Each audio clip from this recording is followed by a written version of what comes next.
तो गाइस जो BS6 bike है उसके अंदर यहाँ पे रोलर जो लगा है वो स्पेशल है, और यहाँ पे जो जिसके ऊपर ये रोलर घूमता है यहाँ पर जो है उस रोड के अंदर एक सुराख किया गया है।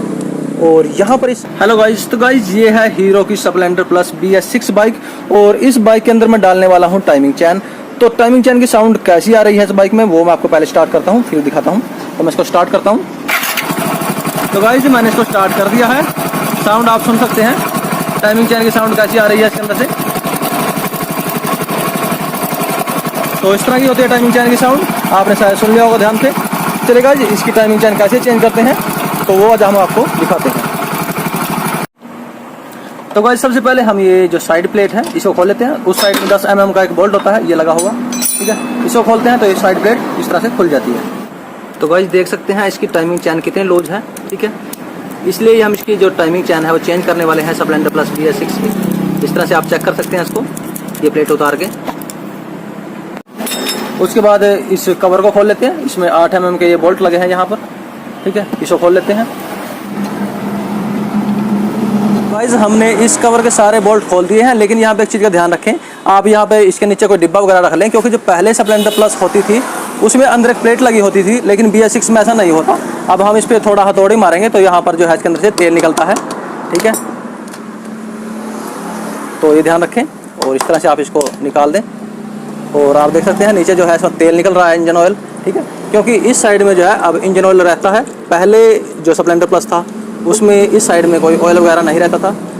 तो हमने इसको निकाल दिया है और ऑयल जो है वो यहाँ से निकलना स्टार्ट हो चुका है। आप चाहें तो इंजन ऑयल बोल्ट भी खोल सकते हैं, क्योंकि यहाँ से जो ऑयल निकलेगा वो लगभग थोड़ा निकलता है, ज़्यादा नहीं निकलता, फिर भी ऑयल निकलता ज़रूर है। तो गाइस जो ये कवर है यहाँ पर जो है इसका पैकिंग वगैरह फट चुका है, तो हम यहाँ जो से इसको ऊपर से जो है डिस्कनेक्ट कर लेंगे। तो गाइस यहाँ से हमने सॉकेट वगैरह निकाल दी है। अब इस कवर का जो पैकिंग वगैरह है उसको क्लीन कर लेंगे। चलिए जब तक ये क्लीन होता है हम आगे की प्रोसेस देखते हैं। तो गाइस अब जो फ्लाई व्हील है उसको यहाँ से चेंज किया गया है। अब यहाँ पे लगा है 17 mm का एक नट जिसको हमें खोलना है। तो आप चाहें तो इस तरह से किसी चीज़ की सपोर्ट देके जो है यहाँ पर जो है इस तरह से भी इसको खोल सकते हैं। और यदि आपके पास एक गन है जिससे आप इसको खोलना चाहते हैं, जैसे मेरे पास है, इससे आसानी से खुल जाता है। इस तरह की गन होनी चाहिए आपके पास। तो यहाँ पर इस तरह से आप उसको खोल लेते हैं तो काम जो है वो इससे जल्दी हो जाता है, आपको यहाँ पर किसी टूल वगैरह की जरूरत नहीं पड़ती। और अब जो है हम यहाँ पर इस नट के पीछे लगी है एक वासल, और वासल को निकालेंगे। और यहाँ पर जो टूल लगेगा, जो पुलर लगेगा, वो जो पहले लगता था स्प्लेंडर प्लस में, HF डिलक्स में, वही यहाँ पर लगेगा। तो चलिए गाइज इस पर टूल लगाते हैं। तो गाइज ये है वो पुलर, ठीक है। इसको हमें जो है इस तरह से टाइट करना है पहले, और ये जो फ्लाई व्हील है उसके ऊपर टाइट हो जाएगा। और टाइट होने के बाद हमें जो है इस तरह से इस रोड को घुमाना है, और इसको जो है किसी हथौड़ी के साथ जो है आपको खोलना है। और अब हम इस पर थोड़ा सा हिट करेंगे इस तरह से, और ये जो हमारा फ्लाई व्हील है वो निकल जाएगा। थोड़ा सा भी टाइट है ये फर्स्ट टाइम खुल रहा है यहाँ से। तो इस तरह से जो है देखिए हमने इसको लूज कर लिया, और लूज करने के बाद हम जो है अब इसको डायरेक्ट जो है इस तरह से खींच लेंगे। तो देख सकते हैं इसका जो फ्लाई व्हील है वो टूल के साथ खुल चुका है। यहाँ पर इसमें सेल्फ के रोलर वगैरह लगे हैं, ठीक है, जिसको हम वन वे कहते हैं। ये वन वे लगा है पीछे। तो अब यहाँ पर जो है चेंज हुआ है। यहाँ पर पहले जो स्प्लेंडर प्लस में था एक प्लेट लगी होती थी, जैसे कि मैंने पहले बताया आपको। इंजन ऑयल जो है अब डायरेक्ट यहाँ से गिरता है जैसे आप इस कवर को खोलते हैं, लेकिन अब इसमें वो प्लेट जो है निकाल दी गई है, ठीक है गाइज। तो अब जो है हम ये ऊपर से लॉक खोलेंगे और ये बोल्ट खोलेंगे 8 mm का। चलिए गाइज खोलते हैं लॉक को। उसके लिए हमें एक लॉक, तो गाइज उसके लिए हमें एक ये लॉक प्लास चाहिएगा। तो इसकी मदद से हम इसको खोल लेते हैं। तो देख सकते हैं इससे हमने इसको निकाल दिया है, ठीक है। अब हमें जो है ये 8 mm का जो बोल्ट है उसको भी खोलना है। तो गाइज इस तरह से हम इसको खोल लेंगे, और इसके पीछे एक पत्ती लगी है, पत्ती को निकाल लेंगे। और गाइज अब हम इसकी टाइमिंग चैन की जो गाइड लगी है साइड में, ठीक है, इसको हम निकाल देंगे। और उसके बाद इन दोनों को जो है इकट्ठा हम बाहर निकालते हैं। तो इस तरह से जो है ये बाहर निकल जाता है, देख सकते हैं ये इस तरह से है, ठीक है। अब इसको साइड में रख देते हैं। और अब जो है हम, आप यहाँ से देख सकते हैं, यहाँ पर जो एक चेंजेस और हुआ है वो यहाँ पे हुआ है। यहाँ पे देख सकते हैं पहले पंप की एक गरारी हुआ करती थी, उसको हम जो थे यहाँ से डाल लेते थे, लेकिन अब जो है यहाँ पर एक रोलर लगा दिया गया है। और गाइज यहाँ पर भी जो रोलर है, पहले ये यहाँ पर ये फिक्स नहीं होता था। ये फिक्स इसलिए किया गया है ताकि जो है ये जब ये यहाँ से रोलर घूमे, यहाँ पर प्लेट होती थी, प्लेट के साथ ही रुका रहता था, लेकिन अब ये घूमेगा जैसे ही तो ये बाहर आ सकता है, इसलिए यहाँ पे एक रिप्ट लगा दी गई है। इसको फिक्स कर दिया गया है ताकि ये बाहर ना निकले जब मोटरसाइकिल की स्पीड बने, ठीक है। तो इस तरह से ये सेफ्टी के हिसाब से यहाँ पे रखा गया है। यहाँ पे पुश रॉड वगैरह वही है, लेकिन ये कट चुकी है। और यहाँ पे रोलर है और एक रोलर यहाँ पे भी है, ठीक है। तो अब जो है ये वाले बोल्ट हम खोलेंगे, टाइमिंग चैन को यहाँ से अलग करेंगे, तो इस तरह से वो खुल जाएंगे 8 mm के एक सॉकेट के साथ। तो गाइस जब दोनों बोल्ट खुल जाएं तो आप इस सॉकेट को जो है यहाँ से इस तरह से बाहर निकाल सकते हैं। तो हमने इसको निकाल दिया है। इस बोल्ट को खोलेंगे 10 mm के, और इसको खोल के जो है टाइमिंग चैन को बाहर निकालेंगे। तो हमने इसको निकाल दिया है। और अब हम यहाँ टाइमिंग चैन को बाहर निकालते हैं। तो आप देख सकते हैं ये रोलर जो है अब डायरेक्ट जो है यहाँ से इस तरह से निकल चुका है। पहले जो था इस पॉकेट में थोड़ा फंसता था, तो हमें जो है किसी एक पैचेस के द्वारा जो है इसको इस तरह से निकालना पड़ता था, लेकिन अब ऐसा नहीं है। ये डायरेक्ट जो है यहाँ से फ्री है, देख सकते हैं। यहाँ पर इसमें चेंजेस किया गया है, देख सकते हैं, ये यहाँ पर फ्री है। ये ध्यान देने वाली बात है। चलिए गाइस, अब टाइमिंग चैन हम इसमें नहीं डालेंगे और ये रबड़ नहीं डालेंगे, क्योंकि इसका जो ये रोलर है ये बिल्कुल अभी सही है। आप देख सकते हैं रोलर बिल्कुल भी कटा नहीं है, ठीक है। तो इसको छेड़ने की कोई ज़रूरत नहीं है। तो हम यहाँ पे टाइमिंग चैन और रोलर वगैरह चेंज करते हैं, और ये रबड़ को भी, ठीक है। तो गाइस टाइमिंग चैन डालने से पहले मैं आपको ये दिखा दूँ, यहाँ पर जो है देख सकते हैं ये रोलर लगा है। ये रोलर बिल्कुल अलग है और ये मेटल का है। इसमें यहाँ पर जो है प्लास्टिक है, रबड़ है, और यहाँ पर जो है इसके अंदर मेटल है, ठीक है। ये बीच में मेटल लगा है इसके, और ये इस साइड में बुश लगा है, और यहाँ पे घूमता है। तो यहाँ पर जो है बीच में सुराख किया गया है ताकि इसके अंदर जो है वो ऑयल जाता रहे, और ये जो है इस बुश के साथ जो है गर्म होके चिपक ना जाए, इसलिए इसके अंदर सुराख किया गया है ताकि ऑयल चलता रहे और ये चिपके ना इसके साथ ड्राई होने के बाद भी, ठीक है। तो अब हम इसको वापस लगा देते हैं। ये मैंने आपको दिखाना ज़रूरी था ताकि जब आप कहें कि भाई आपने ये तो दिखाया ही नहीं, ये अलग है नहीं। तो गाइज़ अब इसको हम वापस फिट कर देते हैं। तो गाइज़ ये है हीरो की टाइमिंग चैन, 135 रुपये इसकी MRP है। और ये है रोलर जो यहाँ पे डलेगा, इसकी MRP 80 है, ठीक है। तो इसको हम अब डाल लेते हैं, टाइमिंग चैन निकाल लेते हैं।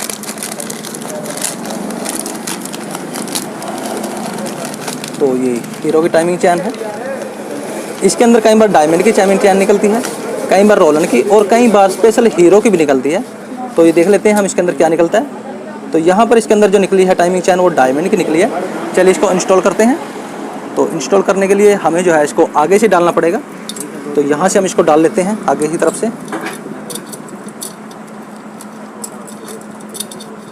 इस तरह से डालने के बाद यहाँ से हम इसको इस तरह से खींच लेंगे, आगे से पकड़ के रखेंगे और यहाँ से इस तरह से इसको डाल देंगे, ठीक। तो हमने डाल दिया है। अब जो है हम इसका रोलर जो है रोलर भी डाल देते हैं।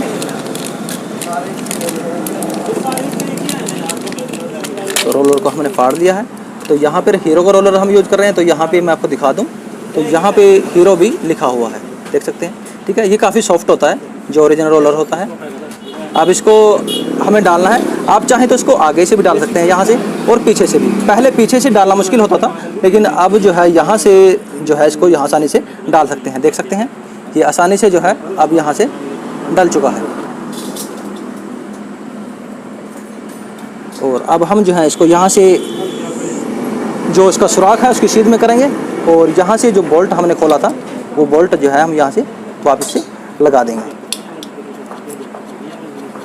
और हमें यहाँ टाइमिंग चैन को रोकना है। तो दूसरी साइड में जो बोल्ट है ये लंबे वाला, उसको हम हाथ से इधर करेंगे और ये टाइमिंग चैन यहाँ पे रुक जाएगी। तो और अब हम इसको टाइट कर लेते हैं 10 mm की सॉकेट के साथ। जब ये बोल्ट टाइट हो जाए तो अब जो है हमें इस पुश रोड को चेंज करना है, ठीक है। तो उसको हम निकाल लेते हैं पुराने वाली को पहले। तो गाइस हमने पुश रबड़ को पुराने को निकाल दिया है, यहाँ से हम नई डालेंगे और नई डाल के जो है इस तरह से हमने इसको फिक्स कर लेना है। याद रखें जो पुश रबड़ है वो इस साइड में डलती है जिस साइड में गोली नहीं होती। जिस साइड में गोली होती है उस साइड में जो है पुश रबड़ नहीं डलती, इस साइड में डलती है, ठीक है। तो अब जो है हम इस रोड को वापस से डाल देते हैं। हमने इसको डाल दिया है और नीचे जो स्प्रिंग था वो लगा के ये बोल्ट इसका टाइट कर देते हैं। तो गाइस हमने इसका बोल्ट वगैरह स्प्रिंग वगैरह डाल दिया है। वो हमने इसलिए पहले डाला क्योंकि इसका टाइमिंग वगैरह जब करेंगे तो बाद में डालने में थोड़ा गड़बड़ हो सकता है, इसलिए हमने इसको पहले डाल दिया। क्योंकि इसका जो ये स्प्रिंग है वो इतना सॉफ्ट होता है, इसमें पहले डाले या बाद में कोई ज़्यादा फ़र्क नहीं पड़ता, ठीक है गाइस। तो चलिए अब हम इसका जो है फ्रंट स्पॉकेट यहाँ से डाल लेते हैं। तो गाइस अब फ्रंट स्पॉकेट डालने से पहले हमें यहाँ पर एक बार फ्लाई व्हील को लगाना है। ये काटर जो है इसको हमें आगे की तरफ करना है, ठीक है। इससे टाइमिंग करने में हमें ज़्यादा जो है देर नहीं लगेगी। इस तरह से हम इस फ्लाई व्हील को फंसाएंगे और देख सकते हैं इस काटर को जो है हम आगे की तरफ कर देंगे। तो गाइस हमने काटर आगे की तरफ कर दी है। अब फ्लाई व्हील को हम बाहर निकाल लेते हैं, ठीक है। तो ये काटर आगे करेंगे इसकी सीध में तो टाइमिंग करना ज़्यादा आसान होगा। तो अब हम यहाँ पर जो स्पॉकेट है उसको डाल लेते हैं। ये डॉट वाला हिस्सा जो है, ठीक है, ये आपको जो है बाहर की साइड में रखना है। जिस साइड में डॉट नहीं है वो अंदर की साइड में, ये डॉट बाहर रखना है ताकि हमें टाइमिंग करने में आसानी हो। तो इस तरह से हम इस पॉकेट को डाल देते हैं। तो गाइस हमने स्पॉकेट डाल दिया है। अब इसको जो है हम इस तरह से एक पिन पेंचेस के द्वारा आगे करके रोक देंगे और उस बोल्ट को आगे कर देंगे, ठीक है, इस तरह से, ठीक है। अब हमें इसका टाइमिंग करना है। तो टाइमिंग करने से पहले जो इसमें से हमने जो हिस्सा खोला था उसको यहाँ पर डाल देते हैं, जो पार्ट यहाँ से हमने खोला था वो वाला। तो गाइस सबसे पहले हम जो है ये वाली स्पॉकेट जो है सेल्फ वाला हिस्सा जो है सबसे पहले डाल देते हैं। इस तरह से आपको इसको डाल देना है, ठीक है। डालने के बाद हम यहाँ पे लॉक लगाते हैं। ये लॉक है, इस लॉक को जो हम जो है इस तरह से यहाँ पे लगा देते हैं। तो गाइज हमारा जो लॉक है वो लग चुका है, ठीक है। तो गाइज लॉक लग जाने के बाद हमें जो है इस गाइड को जो है इस तरह से ये मुड़ा हुआ हिस्सा नीचे रखना है और इस तरह से हम इसको डाल देंगे। और उसके बाद जो हमने ये पत्ती निकाली थी, ये पत्ती में यहाँ पे कट है, ठीक है। इसको जो है हमें यहाँ पे फंसाना है इस तरह से और जो ये बोल्ट है इसको लगा के टाइट कर देना है। तो गाइज़ अब हम इसका फ्लाई व्हील लगाते हैं। यहाँ पर एक चीज़ और ध्यान दीजिएगा, इसमें जो वन वे लगा है वो सुपर स्प्लेंडर वाला शायद दिया गया है। ये जो पहले था ये वाला हिस्सा वो उसमें पतला हुआ करता था, लेकिन इसमें जो है यहाँ पर थोड़ा मोटा दिया गया है और ये वन वे जो है शायद सुपर स्प्लेंडर का इसके अंदर लगाया गया है, ठीक है। तो इसको हम अब फिटिंग कर लेते हैं। तो मैग्नेट को हम लगाते हैं।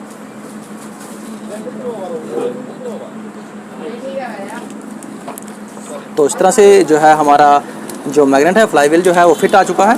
यहाँ पर ये इसके नज़दीक लग जाएगा, ठीक है। वन वे जो है इसके अंदर ऑटोमेटिकली फंस जाता है, ठीक है।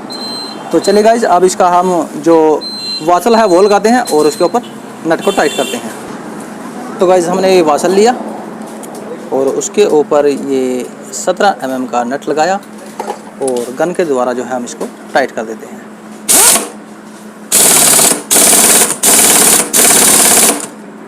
तो ये पूरी तरह से टाइट हो चुका है, ठीक है। अब इसका कवर लगाएंगे, लेकिन कवर लगाने से पहले मैं आपको दिखा दूं इसका जो ये वाला पैकिंग है वो बिल्कुल अलग है। ये जो है बिना सेल्फ वाली का है, स्प्लेंडर प्लस का। BS6 का ये अलग होता है, ये किक स्टार्ट का है और ये है सेल्फ स्टार्ट का। ये पैकिंग BS6 का जो है बिल्कुल अलग है। यहाँ पर ये चीज़ आप ध्यान रखें। भाई यहाँ पर मैं आपको एक चीज़ ध्यान से बताना चाहता हूँ जो ज़रूरी है आपके लिए।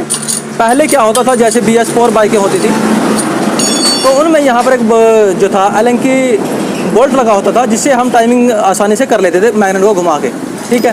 तो अब यहाँ पर थोड़ा सा यहाँ पर भी थोड़ी दिक्कत होगी आपको। तो यहाँ पर जो है आपको मैं थोड़ा सा आइडिया बताता हूँ। आपको इस बाइक का प्लग खोल लेना है सबसे पहले। आप पिचिंग टॉप के हिसाब से भी टाइमिंग कर सकते हैं। और यहाँ पर यदि मैं आपको आसान तरीका बताऊँ तो यहाँ पर देखिए ये टी के सामने जो टुकड़ी है, ठीक है, इस टुकड़ी को जो है आपको वो जो होल है सामने, ठीक है, उस होल की सीध में कर देना है इस तरह से। तो गाइस इस तरह से आप उस होल की सीध में यदि करेंगे तो आपको टाइमिंग करना थोड़ा सा आसान होगा, ठीक है। अब हम इसका जो कवर है वो लगा लेते हैं ताकि आपको टाइमिंग समझने में ज़्यादा मुश्किल न हो। तो हम इसका कवर पहले लगा देते हैं। तो ये कवर है इसका, और इस कवर को जो है हम इस तरह से इसके ऊपर लगा दिया है। लगाने के बाद आपको ये जो अलंकी बोल्ट है उसको खोल लेना है। अब यहाँ पर जो है आपको टाइमिंग करना आसान होगा। तो मैं आपको दिखाता हूँ, इसकी पहले मैं फ्लैश जला लूँ ताकि आपको टाइमिंग देखना आसान हो। तो यहाँ पे देखिए जो टी है टॉप जो है लगभग जो है सीध में है, इस कट की जो है बिल्कुल सीध में है, थोड़ा सा पीछे है, ठीक है। और अब जो है हम इसका टाइमिंग करते हैं। तो हम इसका टाइमिंग जो है इस तरीके से करेंगे। अब देखिए, तो गाइस हम इस डॉट को जो है इसकी सीध में लाएंगे, यहाँ पर इस कट की सीध में, यहाँ पर इस कट की सीध में हम लेके आएंगे इस डॉट को। ये डॉट जो है, ठीक है, उसके लिए हमें इसको जो है थोड़ा सा इस तरह से करना पड़ेगा। अब हम इसको यहाँ पे सेट कर देते हैं, ठीक है। अब हम इस टाइमिंग को चेक कैसे करना है वो देखिए। अब आपको जो है यहाँ से इस लॉक प्लास को जो है इसके अंदर डालना है, ठीक है। वो थोड़ा सा घुमा के यहाँ से इस तरह से टी को चेक करना है पहले, तो इस तरह से, ठीक है। तो यहाँ पर हम इसको घुमा के जो है टाइमिंग चेक कर लेते हैं। तो गाइज अब आप देखिए ये टी की सीध में आ चुका है कट, ठीक है। और हमें यहाँ पे टाइमिंग चेक करना है। टाइमिंग चेक करना हमें इस तरह से है। तो ये देखिए ये बिल्कुल सीध में आ चुका है, ठीक है। इस तरह से आपको इसका टाइमिंग चेक करना है। यहाँ से देखिए ये डॉट इसकी सीध में, और यहाँ पर टी आप देख सकते हैं, ठीक है। ये टी जो है यहाँ पर इसकी सीध में आ चुका है इस तरह से। तो ये है इसका टाइमिंग। इस तरह से आपको टाइमिंग करना है, थोड़ा सा मुश्किल होगा लेकिन आप इस तरह से इसको कर सकते हैं। चलिए अब हम इसके जो बोल्ट खोले थे उसको लगा लेते हैं। तो गाइज इस तरह से हम इसके जो बोल्ट हैं वो प्रॉपर तरीके से टाइट कर देते हैं। और हमारी जो बाइक है अब लगभग रेडी है। इस साइड प्लेट को हम लगा लेते हैं और इसके जो बोल्ट वगैरह हैं कवर के वो भी लगा देते हैं। गाइज हमारी जो बाइक है वो लगभग कंप्लीट हो चुकी है यहाँ से, ठीक है। अब मैं आपको इसको स्टार्ट करके इसकी साउंड सुनाता हूँ, तो सुनिए आप साउंड। तो आप सुन सकते हैं अब टाइमिंग चैन की जो साउंड है वो इस बाइक के अंदर से बिल्कुल ही बंद हो चुकी है, ठीक है। तो इस तरह से गाइज आप जो है इसका टाइमिंग वगैरह जो है पूरा ध्यान से करना, जैसे मैंने आपको दिखाया है। यहाँ से ज़रूर चेक करना है एक बार, ठीक है। तो इस तरह से जो हमारी बाइक है वो सही हो चुकी है।